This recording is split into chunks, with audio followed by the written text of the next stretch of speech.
Hello everyone. As we all know, हम हर quarter में ये नंबर देखते हैं और स्टॉक मार्केट्स में दिखाई देता है। कई बार हमें ये भी शोर सुनने को मिलता है कि India is the fastest growing major economy in the world. 6.5% की ग्रोथ रेट है at baseline inflation numbers. Although कम करके 6.3% किया गया, but it's not that big cut.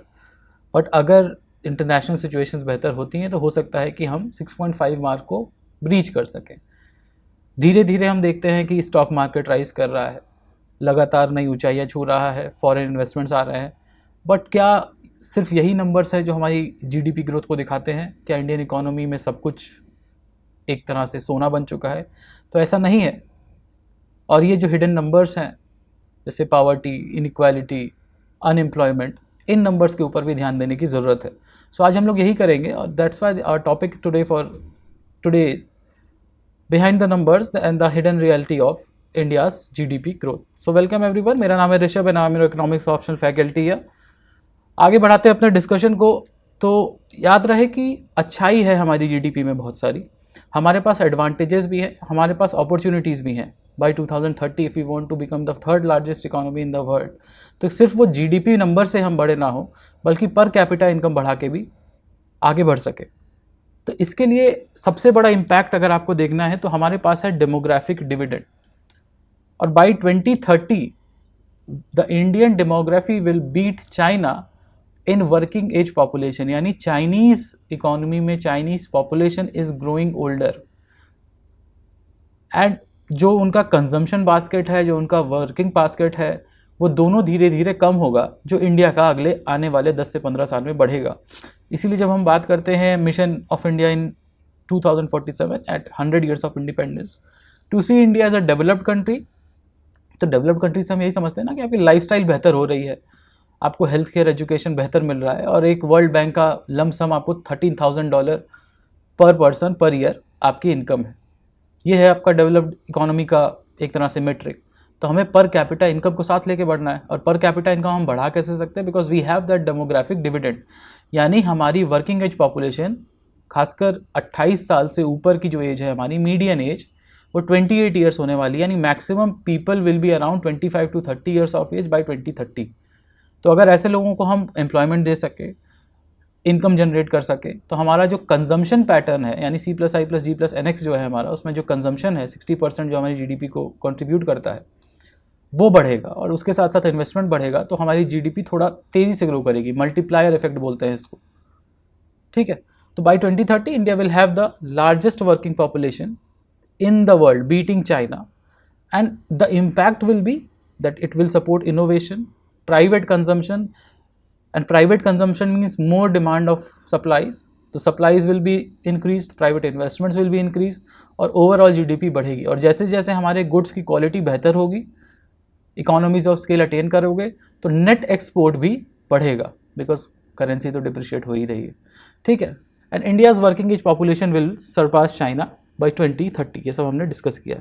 तो ये डेमोग्राफिक डिविडेंड हमारा डेमोग्राफिक कर्स ना बन जाए, इसीलिए सरकार को कई सारे स्टेप्स लेने की ज़रूरत है, ना सिर्फ गवर्नमेंट को, बल्कि इंडियन इकोनॉमी में कुछ स्ट्रक्चरल फंडामेंटल इश्यूज जो इस समय हैं, उनको चेंज करने की भी ज़रूरत है, ठीक है। अब हम थोड़ा पॉजिटिव साइड भी देख लेते हैं, ऐसा नहीं है कि सब कुछ प्रॉब्लमेटिक है, देयर आर पॉजिटिव्स। ओके, सो सबसे पहली बात कि इंडिया की मिडिल क्लास धीरे धीरे बढ़ रही है। Although the rise of middle class is very minimal, small, slow, but still the middle class is rising, mostly because of the new age apps that have come in place.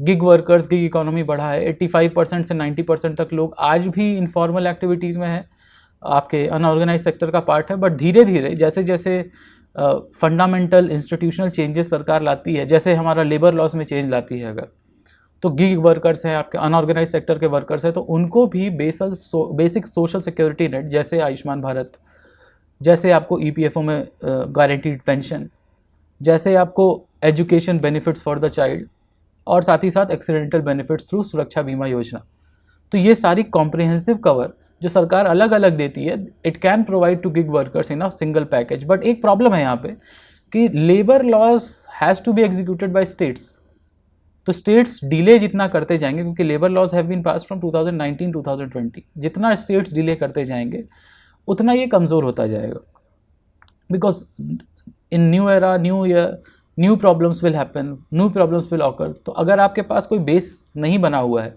You have not learn from hit and trials, so आप आगे जाके changes नहीं ला पाएंगे, it will become rigid, और फिर वो labour law भी काम के नहीं रहेंगे आपके। खैर, हम लोग ये बात कर रहे थे कि कैसे हमारा मिडिल क्लास बढ़ रहा है धीरे धीरे, और ये मिडिल क्लास 2047 होते होते 1 बिलियन लोग का हो सकता है, यानी 1.5 बिलियन अगर अभी पॉपुलेशन है, कुल सब बढ़ती भी है तो बाय 2047 और पॉपुलेशन विल बी 1.8 बिलियन के आसपास, उसमें से 1 billion people will B middle class. But middle class एक बहुत ही रफ एस्टिमेट है इंडिया में, जैसे 5 लाख रुपए से 30 लाख रुपए तक आप कमा रहे हो तो मिडिल क्लास है, ठीक है। So maximum people will come in that 5 lakh rupees basket. Also domestic demand बढ़ने का एक और बहुत बड़ा रीज़न है कि इंडिया में सरकार ने टैक्स रिबेट्स दिए हैं, टैक्स रिबेट्स दिए हैं 12 लाख रुपए तक। सो 12 लाख रुपीज़ तक जब लोगों को रिबेट मिला है तो उनके जेब में 25-27 हज़ार रुपये बढ़े हैं, क्योंकि अब टैक्स नहीं देना है उनको।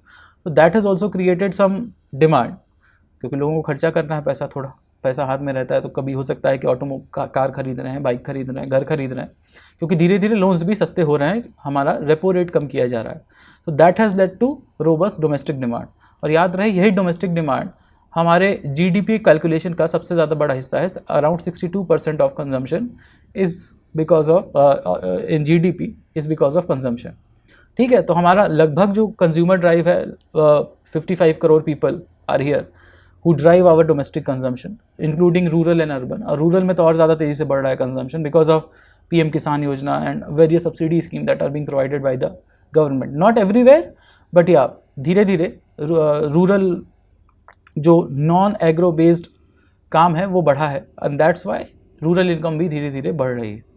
The wages has remained stable, वो 1% से ग्रो कर रही है, बट वो जो वेजेस है वो आपके फार्म लेबर की वेजेस हैं जो नहीं बढ़ पा रही हैं बिकॉज ऑफ, क्योंकि देखो हम लोग बम्पर क्रॉप हिट तो करते हैं, लेकिन अगर पिछले 5 साल में देखा जाए तो वही 330-320 मिलियन मेट्रिक टन के आसपास हम लोग अनाज उगा पा रहे हैं। तो यानी agriculture also needs some push, वो इनर्शिया जो आ गया एग्रीकल्चर में, वही गेहूँ, चावल, MSP, ये सारी डिस्कशन, इससे बाहर निकलने की भी ज़रूरत है। एग्रीकल्चर को थोड़ा कमर्शियलाइज होने की ज़रूरत है, because agriculture is the backbone of the country, ज़्यादातर लोग एग्रीकल्चर सेक्टर में एम्प्लॉयड है। ओके, सो डोमेस्टिक डिमांड बढ़ रही है because of rural incomes rising and also because of the tax rebate making more disposable income in the hands of the people, ठीक है। अच्छा, अगर हमें एक इकोनॉमिक थ्योरी देखनी हो जो इसको सजेस्ट करती है ऐसा क्यों होता है, बिकॉज हम लोग देखते हैं कई बार what are the whys and hows, तो याद हो कि केंशियन इकोनॉमिक्स ये बताती है कि कैसे कंज्यूमर स्पेंडिंग जो है वो स्टिमुलेट करती है आपका एग्रीगेट डिमांड, यानी C+I+G+NX में जो कंज्यूमर स्पेंडिंग है वो एग्रीगेट डिमांड को स्टिमुलेट का मतलब it creates a multiplier effect, क्योंकि जैसे ही कंज्यूमर डिमांड करेगा तो फैक्ट्रीज़ को वो सप्लाईज देनी होंगी। तो अगर फैक्ट्रीज अपना सप्लाईज बढ़ाएंगी तो उनको लोग चाहिए या उनको टेक्नोलॉजी चाहिए, कैसे क्या करने के लिए, अपने सप्लाईज बढ़ाने के लिए उनको नया इनपुट मटेरियल चाहिए। तो इस तरह से इकोनॉमिक एक्टिविटीज़ चलना शुरू होती हैं, लोगों को एम्प्लॉयमेंट मिलना शुरू होती है, लोग एम्प्लॉयड होते हैं तो उनको इनकम आना शुरू होती है, जब उनको इनकम आती है तो कंजम्पशन और बढ़ता है, and this creates a virtuous cycle of growth, ठीक है, multiplier effect. So our consumption basket is also projected कि 4.9 से 5.2 ट्रिलियन डॉलर तक हो सकता है by 2030, and mostly it will be driven by tax cuts, ठीक है। जितना टैक्स कट करेगी सरकार, डिस्पोजेबल इनकम बढ़ाएगी, उतना ज़्यादा बेहतर हमारा कंजम्पशन ड्राइव होगा, और ये इंडिया के कॉरपोरेट्स के लिए भी बेनिफिशियल है। और साथ ही साथ क्योंकि कॉरपोरेट्स के लिए बेनिफिशियल होगा तो हम उम्मीद करते हैं कि एम्प्लॉयमेंट नंबर्स बेहतर होंगे देश के, because mostly 90-95% people are employed in private sector, इस बात से भागा नहीं जा सकता है, ठीक है। एंड जितना ज़्यादा प्राइवेट सेक्टर को आप रोबस्ट करेंगे, रेजिलिएंट करेंगे, तो ये जो जॉब लॉसेज होते हैं या जॉब कट्स होते हैं because of some external factors in the economy, वो कम होते जाएंगे, ठीक है। इसी के साथ साथ इकोनॉमिक ग्रोथ या मिडिल क्लास ग्रोथ जो हुई है, साथ ही साथ इंडिया के मैक्रो इकोनॉमिक फंडामेंटल्स जो रोबस्ट हुए हैं, उसके पीछे भी कई रीजंस है, because of some structural reforms that are being done by the government, जिसमें से majorly GST insolvency bankruptcy code और PLI स्कीम्स कुछ मेजर कंपोनेंट है। IBC मतलब ये एक ऑनेस्ट कॉरपोरेट को, ऑनेस्ट बिजनेसमैन को एक फास्टर एग्जिट देता है। इट्स एन एग्जिट लॉ, ये एक एग्जिट लॉ है कि आप, क्योंकि इंडिया में पहले 1990 के पहले अगर आप जाते हैं तो ये दिखाई देता है कि बिज़नेस बंद करने के लिए भी आपको सरकारी परमिशन चाहिए। मोस्टली वो बिज़नेस बंद नहीं होता। तो आपके जो इंडस्ट्रियलिस्ट हैं उनके पास जो इनकम है, क्योंकि ऑपरेटिंग लॉसेस में चल रही है तो कंपनी तो कायदे से बंद हो जानी चाहिए, बट वो बंद नहीं कर सकते, वो फायर नहीं कर सकते लोगों को। क्यों नहीं कर सकते? क्योंकि सरकार आके बैठ जाएगी आपके ऊपर, जेल जाओगे, क्रिमिनल एक्टिविटी होती। तो exit laws provide an honest closure of business to the people who are not doing fraud. So wilful defaulter हो तब तो प्रॉब्लम है, तब तो फिर आपको हो सकता है लंदन जाना पड़े। बट अगर आप नहीं हैं, एक ऑनेस्ट टैक्स पेयर हैं, ऑनेस्ट बिजनेसमैन है, तो आपके एग्जिट लॉज आपको हेल्प करते हैं।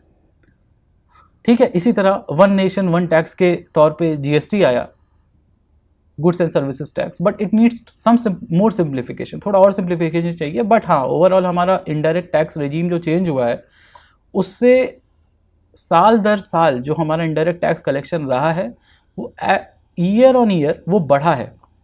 It has increase by at least 10 to 14% year on year. तो ये एक वेलकम चेंज है। ज़्यादातर आपके जो बिजनेसेस हैं वो GST नेट के अंडर आ रहे हैं। The government is becoming more resilient, more focused towards increasing its sources of revenue. The problems exist, but या ये जो GST है, जो सिंप्लीफिकेशन है, ये सरकार के रेवेन्यू के लिए और लोगों के लिए, दोनों के लिए बेनिफिशियल साबित हुआ है। ठीक है, उसी तरह PLI स्कीम है, 14 सेक्टर में PLI स्कीम आई है, द लेटेस्ट बिंग ड्रोन।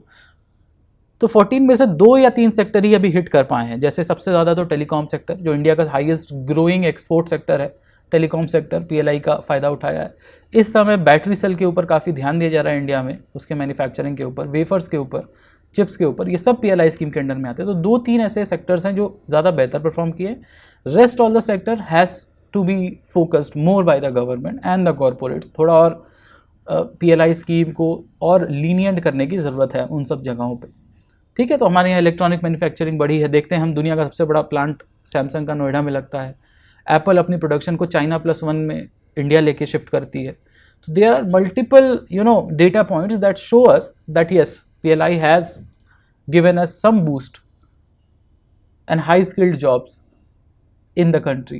तो इनकम्स वहाँ भी बढ़ रही है, यानी मिडिल क्लास राइज कर रहा है। ऑल्सो पीछे पोस्ट कोविड यानी आत्मनिर्भर भारत पैकेज जब से आया है 2021 के बाद से, तब से सरकार ने अपनी पब्लिक स्पेंडिंग बढ़ाना शुरू किया। यानी हर साल लगभग 11 लाख करोड़ रुपए के आसपास सरकार इन्वेस्ट करती है भारत का इंफ्रास्ट्रक्चर डेवलप करने में। उसी के साथ साथ हम देखते हैं एक बहुत बड़ा डिजिटल ट्रांसफॉर्मेशन हो रहा है इंडियन इकोनॉमी में, that has reduce the leakages. Leakage कम किया गया है, चाहे वो UPI हो, कैशलेस पेमेंट, या जैम ट्रिनिटी हो, जनधन आधार मोबाइल, या फिर डेटा सेंटर हो, यानी डोमेस्टिक डेटा सेंटर हो। तो इंडिया के पास डेटा है, डेटा सिक्योरिटी है, and it has improve the financial inclusion and formalisation in the economy. Formalisation कैसे? कि जितने ज़्यादा लोगों के बैंक अकाउंट खुलते हैं उतना ज़्यादा आपके मनी की वेलोसिटी बढ़ती है। अरे भाई, बैंक के पास पैसा आ रहा है, बैंक्स के पास आपकी क्रेडिट हिस्ट्री है, so you will get loans on easier terms, the people will get loans on easier terms. तो फॉर्मलाइजेशन ऑफ इकोनॉमी में हेल्प करता है ये। ऑल्सो जो गरीब लोग हैं, पहले मनी लेंडर, लोन शार्क के पास जा रहे थे 10-10% महीने का इंटरेस्ट चुकाने के लिए, हो सकता है कि उनको बैंक से ज़्यादा सस्ती दरों पे लोन मिल जाए, क्योंकि उनके आप क्रेडिट हिस्ट्री है, उनके पास बैंक का खाता है उनके पास। तो फॉर्मलाइजेशन बढ़ता है इकोनॉमी में। ठीक है, और अगर कोई इकोनॉमिक थ्योरी जो इसको सजेस्ट करती है कि ये ग्रोथ क्यों हो रही है, तो इसको हम बोलते हैं endogenous growth theory. Endogenous growth theory suggest कि टेक्नोलॉजी ग्रोथ का, यानी डेवलपमेंट का और ग्रोथ का एक इंटरनल हिस्सा है, कि जैसे जैसे टेक्नोलॉजी बढ़ती जाती है ग्रोथ होते जाती है, and vice versa is also true, कि जैसे जैसे ग्रोथ होते जाती है टेक्नोलॉजी भी बढ़ती जाती है। So overall investments in technology fuel long term growth, क्योंकि एक साइक्लिकल ग्रोथ हो जाती है कि आप एक बार टेक्नोलॉजी इन्फ्यूज करते हैं तो वो ग्रोथ लाता है। With growth you invent more technology and this creates a cycle of growth. ठीक है, तो endogenous growth theory suggest the technological investment fuel long term growth. इसका इम्पैक्ट क्या हुआ है? इम्पैक्ट अगर देखना है तो इंडिया में दुनिया भर का जो आपका मोबाइल बैक ट्रांजैक्शन होता है उसमें 50% बाई वॉल्यूम कह रहे हैं, वैल्यू नहीं, बाई वॉल्यूम यानी कितने लोग यूज़ कर रहे हैं डिजिटल ट्रांजैक्शन।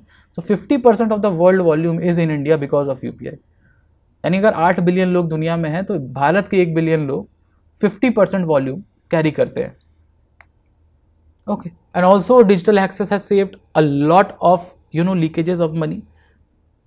जब आप MG नरेगा की बात करते हैं, आप PM किसान जैसे डायरेक्ट स्कीम की बात करते हैं, आप स्कॉलरशिप स्कीम्स की बात करते हैं, तो पहले जो पैसा लीक हो रहा था, मतलब सरकार से रिलीज होता था और यहाँ पहुँचता नहीं था, वो डायरेक्ट बेनिफिट ट्रांसफ़र की वजह से लोगों के खातों में पहुँच रहा है।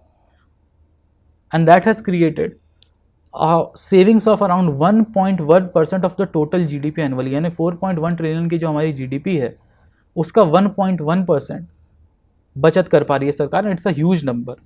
और जब ये बचत होगी तो आप वेलफेयर में, प्रॉपर वेलफेयर में, जैसे आयुष्मान भारत स्कीम थी, जब आई थी तो 5 लाख रुपए था गरीबों के लिए, अब वो आयुष्मान भारत स्कीम बढ़ के 60+ ईयर्स फॉर एवरी इंडियन कर दी गई है ना। Why? Because if the government will save money, it will create more welfare schemes, have more budget for welfare schemes.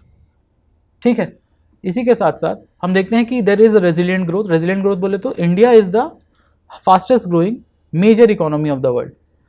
ठीक, तो 8.2% ग्रोथ हम लोग 2024 फाइनेंशियल ईयर में प्रोजेक्ट किए थे और प्राप्त भी किए थे। इसी तरह से हम देखते हैं कि फाइनेंशियल ईयर 25 में हमारी ग्रोथ रेट 6.4% रही है और आने वाले समय में भी 6.3 से 6.5 के बीच में रहने वाली है, चाहे वो IMF के नंबर्स हों, ADB के नंबर हों या इंडियन गवर्नमेंट में RBI के नंबर हों। ठीक है, सारे नंबर्स ये प्रोजेक्ट करते हैं कि इंडिया विल ग्रो एट, मतलब वर्स्ट के सिनेरियो में भी India will grow at 6.3%। Although it's low but it is the fastest in the world. Because इसका एक ही रीज़न है कि इंडिया का डोमेस्टिक मार्केट बहुत बड़ा है। इंटरनेशनली बहुत कुछ चल रहा है, ट्रम्प के टैरिफ आ रहे हैं, जा रहे हैं, लड़ाई हो रही है, युद्ध हो रहा है, जो कुछ भी हो रहा है, बट इंडिया का क्योंकि डोमेस्टिक मार्केट बड़ा है और धीरे धीरे मिडिल क्लास बड़ा हो रहा है, डिमांड बढ़ रही है चीज़ों की, तो इंडिया की इकोनॉमी भी ज़्यादा बेहतर कर रही है। साथ ही साथ अगर हम इकोनॉमिक थ्योरी के बारे में सोचते हैं तो सोलो मॉडल ये दिखाता है कि कैसे कैपिटल एक्यूमुलेशन, यानी कि जितना ज़्यादा कैपिटल आता जाएगा आपकी इकोनॉमी में उतना ज़्यादा ग्रोथ बढ़ती जाएगी। यानी more capitalist class will drive more growth in the country. ठीक है, अब बहुत डिटेल में हम लोग नहीं जा रहे हैं, that is for the theory class, but हाँ that's what Solow model says. ठीक है, चाहे अब इंफ्रास्ट्रक्चर डेवलपमेंट हो, उसके लिए सरकार PM गति शक्ति स्कीम और नेशनल इंफ्रास्ट्रक्चर पाइपलाइन जैसी स्कीम लाती है, जहाँ पे 1 lakh crore rupees the government is going to spend for infra development with the help of private sector. क्योंकि मालूम ही होगा हमारी लॉजिस्टिक कॉस्ट दुनिया की मेजर इकोनॉमीज में सबसे ज़्यादा है। इंडिया में 14 to 16% लगता है on shipment because of bad roads, bad connectivity. यही कॉस्ट चाइना में 6% है। ठीक है, तो if we will have to compete with the best, we will have to be the best. ठीक है, आपको कम्पीट चाइना से करना है, US से करना है, यूरोप से करना है। Even in US and Europe आपका जो लॉजिस्टिक कॉस्ट है इट्स अराउंड 8 to 9%। तो अगर आपको कम्पीट बेस्ट से करना है तो आपको भी बेस्ट होना पड़ेगा। तो यहाँ पे इंडिया में जैसे diesel cost, toll cost, also bad roads creating more wear and tear of these vehicles, तो ये सब क्रिएट करता है इंडिया में टर्न अराउंड टाइम का प्रॉब्लम। इंडिया में एक ट्रक को एक जगह से दूसरी जगह जाने में और फिर वहाँ से वापस आने में, जिसको हम टर्न अराउंड टाइम बोलते हैं, इट्स अराउंड 24 आवर्स। दुनिया भर में ये 4 से 6 घंटे है। That is a problem, that we will have to see. But हाँ, हमारा जो डोमेस्टिक कंजम्पशन मार्केट इतना बड़ा है, that has created more supplies and provided us a base, a robust base and strong macro economic fundamental की हमें resilient growth दिखाई देती है। इसीलिए हम देखते हैं कि सिर्फ 10 सालों में इंडिया की जो GDP है वो डबल हुई है, यानी 2.1 ट्रिलियन से बढ़ के 4.3 ट्रिलियन डॉलर तक गई है 2025 में, लेटेस्ट नंबर। ठीक है, so these are some of the positive signs that Indian economy has shown us. But सब कुछ पॉजिटिव नहीं होता। ठीक है, तो हम नेगेटिव्स की तरफ चलते हैं, चैलेंजेस देखते हैं। नेगेटिव्स नहीं है, these are the challenges of the Indian economy. वो देखते हैं कि what doesn't meet the eye, जो मीडिया में नहीं दिख रहा है आपको, या अगर आप थॉरो एनालिसिस नहीं कर रहे हैं या न्यूज़पेपर्स अच्छे से नहीं पढ़ रहे हैं, तो इसीलिए हम आगे बढ़ेंगे। बट उससे पहले let me tell you that our June batch, the admissions are going on, और ये एडमिशन ओपन है आपके 2nd जून बैच के लिए। ये बैच बहुत इंपॉर्टेंट है because the end date of this batch will be December.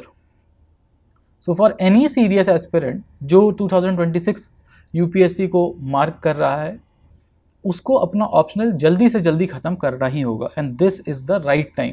Prelims आपका खत्म हो रहा है, प्रीलिम्स के बाद ये आपका बैच शुरू हो रहा है, and this batch, this 2026 optional batch will give you structural support in your overall UPSC preparation, क्योंकि जीएस पेपर 3 से ओवरलैप है इकोनॉमिक्स का, ऐसे पेपर से ओवरलैप है इकोनॉमिक्स का, प्रीलिम्स का 25% सिलेबस से ओवरलैप है इकोनॉमिक्स का, और साथ ही साथ इंटरव्यू में, पर्सनालिटी डेवलपमेंट में जनरली जो इकोनॉमिक्स ऑप्शनल के स्टूडेंट होते हैं उनका परफॉर्मेंस बेहतर रहा है। और साथ ही साथ हमें ये भी दिखता है कि पिछले 10 साल में हाईएस्ट परफॉर्मिंग ऑप्शनल रहा है इकोनॉमिक्स ऑप्शनल, यानी जो percentage of people making it to the final list है that is highest. So this is the highest converting optional जो आपको मेन से फाइनल लिस्ट तक ले जा सकता है। तो याद रहे हमारा लाइव क्लास और टेस्ट सीरीज शुरू होने वाला है 2 जून से, and you will have to remember only one thing, आपको क्या करना है, इकोनॉमिक्स ऑप्शनल का प्लैटिनम बैच सब्सक्राइब करना है with use of code HS Live। So अगर आप लॉग इन करते हैं, यहाँ सब्सक्राइब करते हैं, एडमिशन लेते हैं using the code HS Live, short for high score live, तो आपको ज़्यादा से ज़्यादा डिस्काउंट मिलेगा on the platinum batch at across study IQ platform. ठीक है, तो इसमें आपको लाइव क्लासेस मिलेंगी, मेंटरशिप मिलेगा जो इसको एक कॉम्प्रिहेंसिव कोर्स बनाता है और मार्केट में अवेलेबल किसी भी कोर्सेज से बेहतर। यहाँ पे आपको डाउट क्लियरिंग सॉल्यूशंस मिलेंगे, आपको साथ ही साथ आंसर राइटिंग मिलेगी और PYQ एनालिसिस मिलेगा, टेस्ट सीरीज मिलेगा, very important, and this will be a advance level test series before your mains 2026। 8 टेस्ट होंगे इसमें जो आपको रेडी करेंगे, आपको एग्जाम रेडी बनाएंगे। तो जितने आपने आंसर राइटिंग प्रैक्टिस की है, PYQ पे आंसर राइटिंग प्रैक्टिस की है, अब उसको शोकेस करने का मौका मिलेगा आपको टेस्ट सीरीज में, and it also has a 30 month validity. ठीक है, तो आगे बढ़ते हैं अब हम लोग। अगर एडमिशन से रिलेटेड कोई डाउट है या इकोनॉमिक्स एज अ सब्जेक्ट कोई डाउट है तो you can reach out to me on my Instagram और टेलीग्राम, दोनों मेरे social media handles you can see, and आप सर्च कर सकते हैं हिपोनॉमिक्स और आप राइट कर सकते हैं अगर आपको एडमिशन में कोई प्रॉब्लम है, और आप शेयर करो अपनी contact detail so that my team can reach out to you and help you in getting admissions in economics optional. आगे बढ़ते हैं अब हम लोग चैलेंजेस की तरफ। So there is a problem, क्योंकि डोमेस्टिक डिमांड बढ़ी है, क्योंकि कंजम्पशन बढ़ा है, क्योंकि मिडिल क्लास की तरफ हम लोग बढ़ रहे हैं, but still per capita income growth still in India is only $2,900 के आसपास। ठीक है, $2,900 is our per capita income. उसमें से भी लगभग 10.5% ऐसे लोग हैं जो $2.15 पर डे से कम कमाते हैं। And why this number $2.15 per day is important? It is important क्योंकि वर्ल्ड बैंक इसको poverty line, international poverty line बनाता है।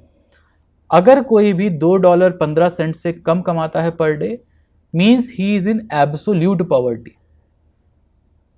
ये इंटरनेशनल पॉवर्टी लाइन है, $2.15, and that's make India lower middle income country. ये हमें बढ़ाना है। द पर capita income in India is quite low because हमारा पॉपुलेशन बढ़ा है। तो जीडीपी नंबर्स देख के सिर्फ खुश होने की ज़रूरत नहीं है, उस जीडीपी का डिस्ट्रीब्यूशन कितना है आपकी इकोनॉमी में, आपके पॉपुलेशन में, दैट इज़ ऑल्सो इम्पॉर्टेंट। ठीक है, इसी तरह हम देखते हैं इकोनॉमिक थ्योरी, जो इकोनॉमिक थ्योरी ये बात बताती है कि क्यों हमें इतनी ज़्यादा इनकम इनइक्वालिटी दिखाई देती है। This economic theory is called Kuznets curve inequality rises with early industrialization theory। Basically this is Kuznets curve theory। Kuznets curve क्या बताता है? ये बताता है कि जब इनिशियली कोई कंट्री बढ़ रही होती है, इकोनॉमी ग्रो हो रही होती है, तो in first phases of all this development this inequality will rise because capital class will try to accumulate as much wealth as they can. तो शुरुआत में क्या होता है, कैपिटल एक्यूमुलेशन ज़्यादा होता है, लोग पहले अपना रिचर और कैपिटल क्लास जो होता है वो ज़्यादा अमीर होता जाता है। ठीक है, बट धीरे धीरे after a point of time the wealth redistribution starts. इसीलिए हम देखते हैं कि जितने भी आपके यूरोपियन नेशंस हैं, ठीक है, वहाँ पे मैच्योर कर गया है कैपिटलिज्म अब, और जो मिडिल क्लास है, ठीक है, खासकर जो मिडिल क्लास है, वो सबको धीरे धीरे मोबिलाइज करके अपने आप को हायर मिडिल क्लास या अपर मिडिल क्लास लेवल तक ले गए, and there is a income equality there. ठीक है, खासकर आपके स्कैंडिनेवियन कंट्रीज़ हुई, वेस्ट यूरोपियन कंट्रीज़ हुई, तो वहाँ पे सोशल सिक्योरिटी नेट भी ज़्यादा है, तो लोगों की डिस्पोजेबल इनकम्स बढ़ी हैं। तो कंजम्पशन बढ़ा है, कंजम्पशन बढ़ा है तो इकोनॉमिक ग्रोथ हुई है, और वो ग्रोथ की वजह से डिस्ट्रीब्यूशन ऑफ इनकम ज़्यादा बेहतर हुआ है. That's why this economic theory suggest कि initially inequality will rise, but when this initiality will change, ये इकोनॉमिक थ्योरी हमें ये नहीं बताती. ठीक है, लेकिन हाँ एक बात पक्की है कि जितना ज़्यादा आप ग्रोथ करते जाएंगे उतना ज़्यादा वेल्थ डिस्ट्रीब्यूशन बेहतर होता जाएगा, क्योंकि उस तरह से आपके जो इकोनॉमिक मॉडल्स हैं, इकोनॉमिक पॉलिसीज़ हैं सरकार की, वेलफेयरिज्म है, वो भी उस हिसाब से बढ़ता जाता है. जैसे आज हमारा मिडिल क्लास है, उसको सबसे बड़ी दिक्कत क्या है? We are the tax paying citizens of the country and we are not getting returns on the tax being paid. But जैसे जैसे टैक्स पेयर्स बढ़ेंगे, सरकार का रेवेन्यू बढ़ेगा and the voice of tax payers will increase, ज़्यादातर लोग middle class में आएंगे, तो सरकार को भी अपनी पॉलिसी टिल्ट मिडिल क्लास की तरफ ज़्यादा करना होगा. इस समय क्या है? Most of the people are poor or having less per capita income, तो the government makes it social security schemes targeting those sectors जहाँ पे लोग ज़्यादा हैं, ज़्यादा लोगों को इम्पैक्ट किया जा सकता है, चाहे वो PDS स्कीम हो, चाहे वो EPFO की स्कीम हो पेंशन वाली, चाहे वो ESIC की स्कीम्स हो. लेकिन जैसे जैसे मिडिल क्लास बड़ा होता जाएगा, ये स्कीम्स या जो वेलफेयरिज्म है इसका टिल्ट आता जाएगा मिडिल क्लास की तरफ. ठीक है, तो थोड़ा सर झुकाइए, मेहनत करिए, पैसे कमाइए, भारत को आगे ले जाइए. ठीक है, क्रिप करने से बेहतर है कि आप इम्प्रूवमेंट्स लाइए, अपने अंदर स्किल डेवलप करो, बेहतर करो भारत की इकोनॉमी को.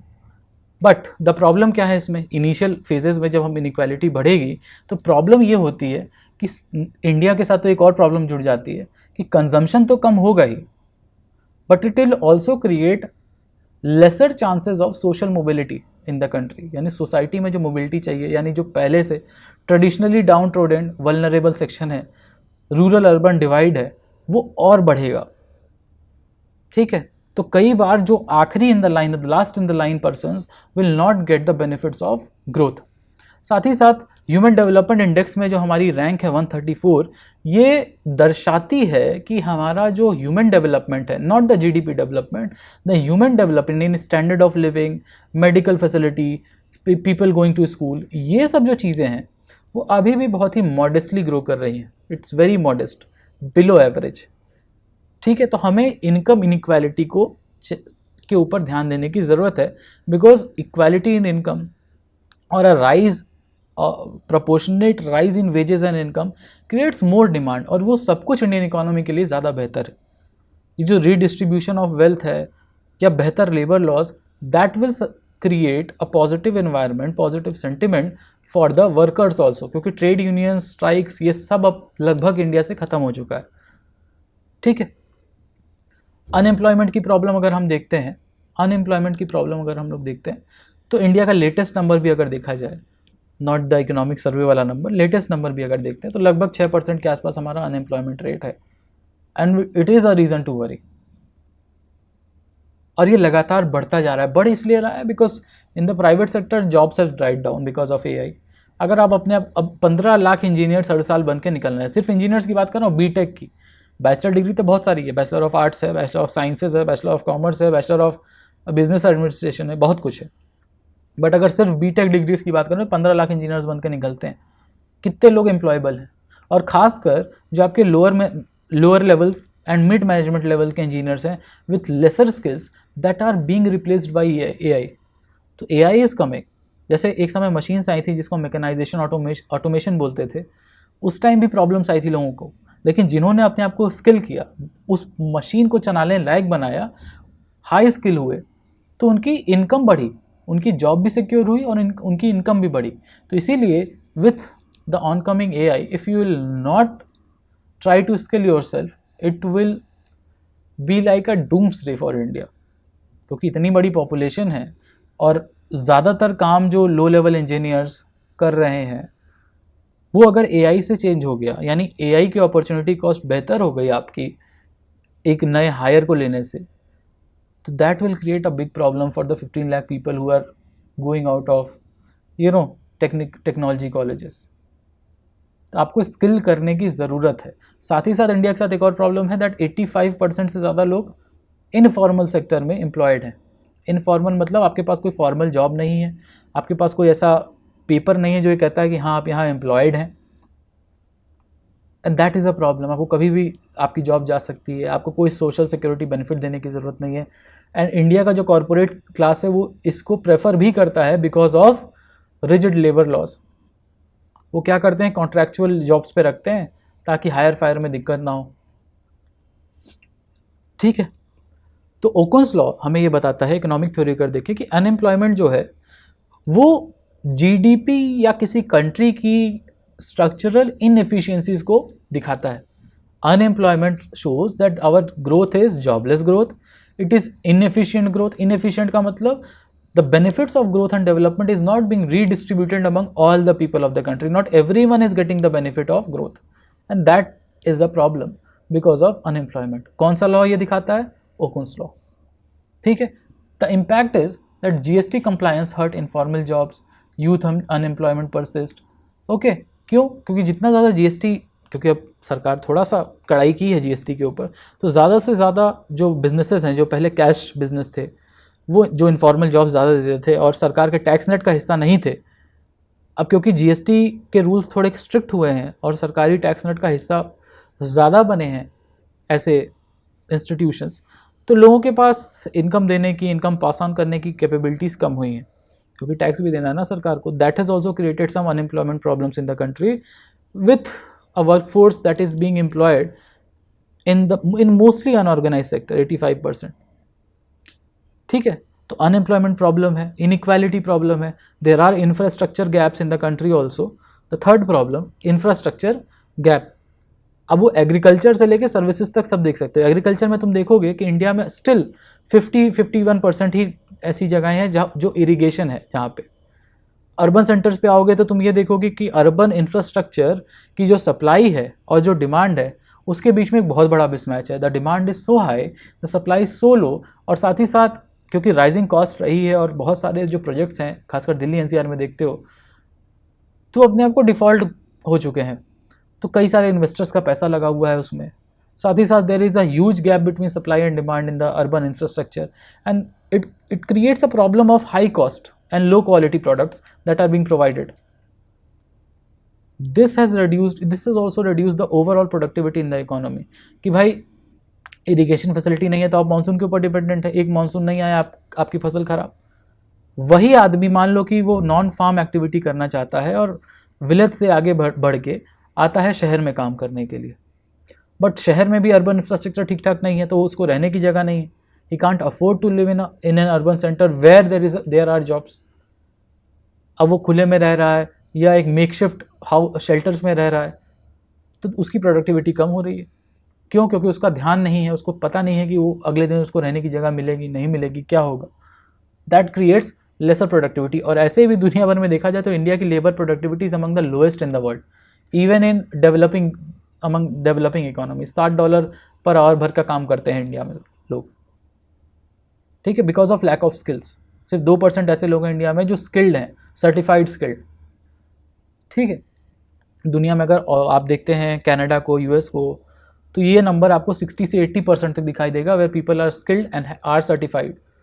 इंडिया में ऐसा कम है, that is also problem. But India में एक प्रॉब्लम ये भी है कि बहुत लोग स्किल्ड होना भी चाहते हैं तो उससे उनकी वेजेस बहुत ज़्यादा नहीं बढ़ेंगी, कम से, क्योंकि अनऑर्गेनाइज सेक्टर में आप किसी, मान लो इलेक्ट्रीशियन को फ़ोन करके बुला रहे हैं, तो आप चाहेंगे ना कि 100-150 में काम हो जाए। अगर वो कहेगा कि ये देखो मेरे पास PM कौशल विकास योजना का सर्टिफिकेट है, तो आप उसको 250 रुपये तो देंगे नहीं।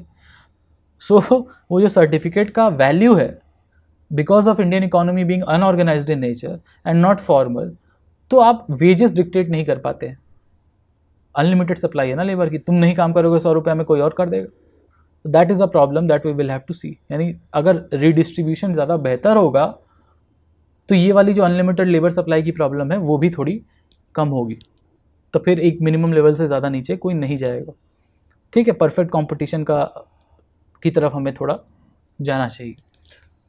Okay, so what will be the impact. So अगर हमने अपनी irrigation facilities and post harvest facilities, जैसे आपका कोल्ड स्टोरेज चेन्स हुआ, ट्रांसपोर्टेशन हुआ, ये सब नहीं बेहतर करेंगे, तो जो हम अभी 20 से 25% के एग्रीकल्चर लॉसेस देखते हैं, वेस्टेज इन एग्रीकल्चर जिसको बोलते हैं, 20 से 25%, वो बढ़ के 1/3 यानी 33-34% तक जा सकता है।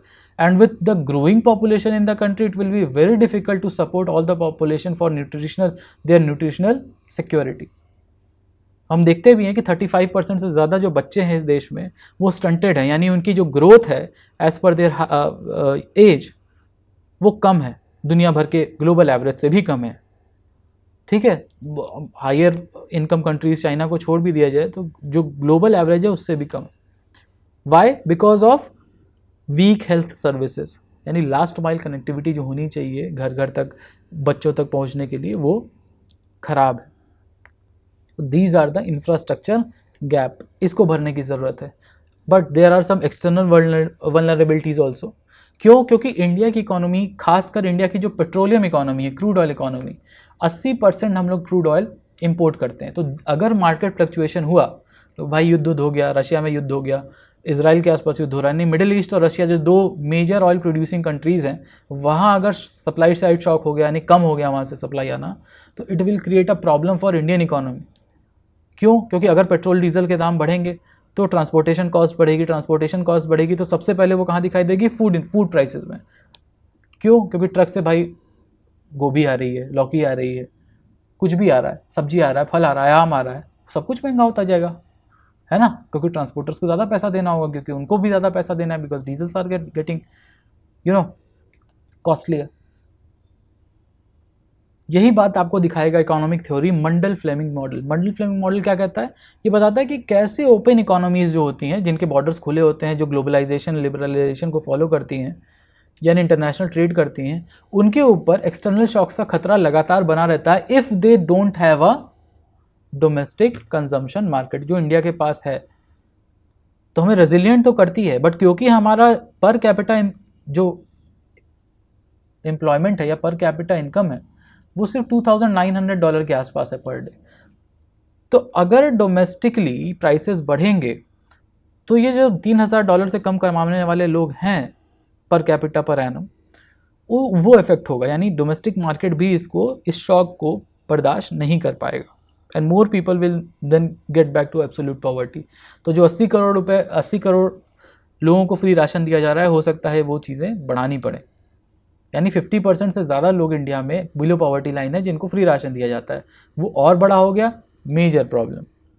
That's why there are external vulnerabilities. तो हमें अपना इंटरनल डेवलपमेंट करने की ज़रूरत है, साथ ही साथ हमें अपने ऑयल स्टॉक्स बढ़ाने की ज़रूरत है, फ्यूचर फॉरवर्ड कॉन्ट्रैक्ट्स बेहतर करने की ज़रूरत है। ठीक है, अब जैसे यूएस टैरिफ हुआ या फिर ग्लोबल रिसेशन हुआ because of war and external factors, तो वो इंडिया को इफेक्ट कर सकता है। बट ऑनेस्टली कहा जाए, अगर गॉड बीइंग ग्रेट की हमने रशिया से ऑयल लिया, सस्ते में लिया, और अब क्योंकि ओपेक कंट्रीज अपनी सप्लाईज बढ़ा रही हैं तो ऑयल प्राइसेस आने वाले 1-2 साल कम ही रहने की उम्मीद है। वो कंज्यूमर के ऊपर ट्रांसफ़र होगा कि नहीं, that only the government knows. But हाँ, भारत को जो इम्पोर्ट पड़ता है, इम्पोर्ट कॉस्ट पड़ रही है क्रूड की, वो it's among the lowest in the world. Among भी क्या, लोएस्ट इन द वर्ल्ड है वो। अनलेस अनटिल आप ओपेक कंट्री का ही पार्ट नहीं है, आप अगर तेल इंपोर्ट कर रहे हैं तो सबसे सस्ते दामों में अगर कोई तेल इंपोर्ट कर पा रहा है तो वो इंडिया ही है। कंज्यूमर्स को इसका फ़ायदा नहीं मिल रहा है, that's a different topic. But हाँ, इंडिया का जो इंपोर्ट बिल है वो कम हुआ है और आगे भी कम होने की उम्मीद है। ओके, सो सर्विस एक्सपोर्ट्स, हमारे जो गुड्स एक्सपोर्ट जो इंडिया का ओवरऑल बीओपी में सिर्फ एक गुड्स एक्सपोर्ट ऐसा प्रॉब्लम है जो करंट अकाउंट डेफिसिट क्रिएट करता है ना। और हम लोग चाहे वो फॉरेन इन्वेस्टमेंट्स हो, चाहे वो सर्विसेज का एक्सपोर्ट हो, नेट एक्सपोर्ट, वो सब कुछ हमेशा सरप्लस में इंडिया का, except the goods export. And that creates a problem कि इंडिया का इंटरनेशनल मार्केट में जो बाई trade volume is only 1.7%, only 1.7% contribution of India in trade. That these are some of the problems. We are still not major global players, still not a major player that global powers will see or will rely upon us, जिसके ऊपर rely किया जा सके। That's why अब दुनिया भर में जो 20 तरह की बातें होती है उसमें इंडिया का नाम शायद ही फर्स्ट पे लिया जाए। China because of economy and middle east because of political gains. ठीक है, तो इंडिया को अपनी एक पहचान बनानी होगी धीरे धीरे, सो दैट जितना ज़्यादा हम सप्लाई चेन यानी ग्लोबल सप्लाई चेन का हिस्सा होते जाएंगे इंडिया की इंडस्ट्रीज़, खासकर इंडिया की एमएसएमईज, यानी इंडिया के ऊपर डिपेंडेंस जैसे जैसे बढ़ता जाएगा वर्ल्ड इकोनॉमी का, इंडिया का इन्फ्लुएंस वर्ल्ड पे बढ़ता जाएगा, ये हमेशा याद रखना। और इंडिया का इन्फ्लुएंस बढ़ाने के लिए इंडिया के एमएसएमई सेक्टर को चालू रखने की ज़रूरत है, ग्रोथ करने की ज़रूरत है, क्योंकि MSME sector is job giving sector, labour inclusive sector है वो। ज़्यादा लोग, क्योंकि भाई पैसा तो होता नहीं है एमएसएमई सेक्टर वालों जो छोटी इंडस्ट्री चलाते हैं, और चीप लेबर है, तो ये सारी जो इंडस्ट्रीज़ होती है एमएसएमई की वो जनरली लेबर इंटेंसिव होती हैं, यानी एम्प्लॉयमेंट जनरेटिंग सेक्टर है एमएसएमई। तो ना सिर्फ हमारी पर कैपिटा इनकम बढ़ेगी, बल्कि ग्लोबल सप्लाई चेन का पार्ट अगर बनोगे तो डिपेंडेंसी ऑन इंडियन गुड्स बढ़ेगा और India can create more influence in global economy. ठीक है, and there are obviously environmental challenges, यानी क्या क्या चेंजेस हैं। जैसे जब भी ग्रोथ होती है, whenever there will be a growth, there will always be rise in the emissions. लेकिन 2019 के बाद से अगर रिपोर्ट देखी जाए तो इंडिया का जो एमिशंस वर्सेस जीडीपी का गैप है, जिसको हम डीकपलिंग बोलते हैं, वो डीकपलिंग इंडियन इकोनॉमी ने कर लिया। यानी our GDP growth is higher but our emissions growth is not as fast as the GDP growth, यानी हम लोग सस्टेनेबल डेवलपमेंट ग्रोथ की तरफ धीरे धीरे बढ़ रहे हैं। ये वो चीज़ है जो हमें 2029-30 में प्राप्त करनी थी, जो हम 2019 में ही कर लिए। यानी जो सस्टेनेबल डेवलपमेंट गोल्स हैं, जो डीकपलिंग की बात करते हैं, यानी economic growth should not create more emissions, यानी हमारा एमिशंस ग्रोथ रेट, एमिशन का ग्रोथ रेट हमारे जीडीपी ग्रोथ रेट से बहुत कम है, and that's how we have decoupled our GDP growth with emissions growth, यानी हम एक सस्टेनेबल फ्यूचर की तरफ बढ़ रहे हैं। But sustainability brings one more problem, the cost increases. ठीक है, तो जो छोटी कंपनीज है वो ज़्यादा इन्वायरमेंटल सस्टेनेबल हो सकता है ना हो, उनके पास पैसा नहीं है कि वो बैठ के सीवेज वाटर ट्रीटमेंट प्लांट लगाएंगे और फिर पानी लेके जाएंगे और गंगा में बहाएंगे या फिर यमुना में बहाएंगे। वहाँ पे सरकार को ही एक सीवेज वाटर ट्रीटमेंट प्लांट बनाने की ज़रूरत है, जो ये सारे जो एमएसएमई क्लस्टर्स हैं या फिर रेजिडेंशियल क्लस्टर्स हैं उसको वहाँ पे ऐड ऑन कर सके, सप्लीमेंट कर सके और सारे सीवेज को ट्रीट करके आगे बढ़ा सके। ये काम एमएसएमईज नहीं कर सकते, उनके पास इतना कैपिटल नहीं है। So that's why there are environmental challenges with economic growth. ठीक है, चाहे वो एयर पोल्यूशन हो, दिल्ली एनसीआर में आप बार बार सुनते हैं कि ओवरऑल प्रोडक्टिविटी कम हुई है, लोगों की गर्मी बढ़ी है और स्टैंडर्ड ऑफ लिविंग ख़राब हुआ है, लोग ज़्यादा बीमार पड़ने लगे हैं। तो इसकी वजह से होता क्या है, ओवरऑल लेबर प्रोडक्टिविटी कम होती है, यानी आप जो आवरली काम कर सकते हैं आपकी एफिशिएंसी कम होती है। जैसे ही आपकी प्रोडक्टिविटी कम होगी वो आपकी इकोनॉमी में दिखाई देगा। ठीक है, कि लोग काम नहीं कर पाएंगे तो आपकी इकोनॉमी नीचे जाएगी, और जितनी तेज़ी से ग्रो करनी चाहिए नहीं करेगी। Also the adoption of renewable energy like solar panels on residential properties is not that much, वो कम है।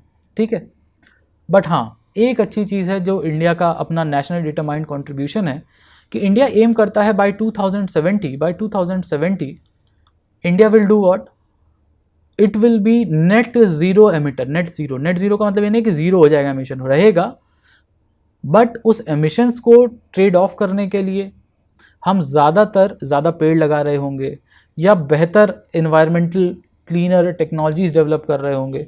कि जैसे मान लो कि कोल पावर प्लांट है बट हमारी सोलर पावर प्लांट से सप्लाई अगर ज़्यादा होगा कर रहे हैं हम, तो overall there will be net zero emission. यानी अगर सोलर पावर प्लांट नहीं होता और सिर्फ कोल होता वहाँ पे उसकी जगह, तो और ज़्यादा आप एमिशन कर रहे होते, बट वो नहीं है क्योंकि कोल प्लांट कम हो गए। तो क्या होगा, net zero, there will be net zero emissions, यानी जितना हम एमिट कर रहे हैं उतना ही हम बचा भी ले रहे हैं इन्वायरमेंट को, that will be net zero. So let's see we achieve it और नॉट। बट हाँ, आज के ओवरऑल कॉम्प्रिहेंसिव डिस्कशन से हमें दो चीज़ें क्लियर हुई हैं कि जीडीपी ग्रोथ तो हो रही है but all that shines is not gold. तो अगर हम इन डेप्थ जाते हैं और ये देखते हैं कि क्या लास्ट माइल पर्सन या person standing last in line, क्या उस तक जीडीपी ग्रोथ पहुंची है, तो शायद जवाब होगा नहीं, आज भी नहीं।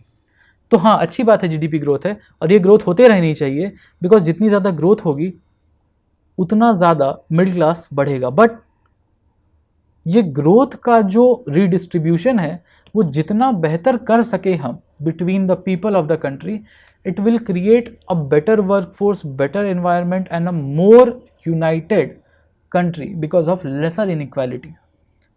सो आज का डिस्कशन यहीं तक। सवाल आपसे ये है कि आपको क्या लगता है कि क्या हम सही रास्ते पे हैं, कुछ चेंजेस करने की ज़रूरत है इंडियन इकोनॉमी में या नहीं, या आपके कोई सजेशंस हैं, या आज के वीडियो से आपके नॉलेज में इंक्रीज़ हुआ है, तो do like and share it, do comment your thoughts. मिलते हैं अगले किसी वीडियो में। बट हाँ, याद रहे that our path to projection will be 5.7 trillion economy.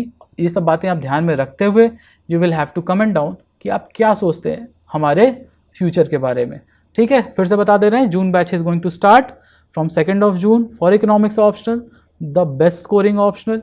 300 plus चाहिए तो ज्वाइन करो, just use the code HS Live. Okay, do follow me on my social media handles on Hipponomics. We'll meet again soon. Thank you everyone. Bye bye.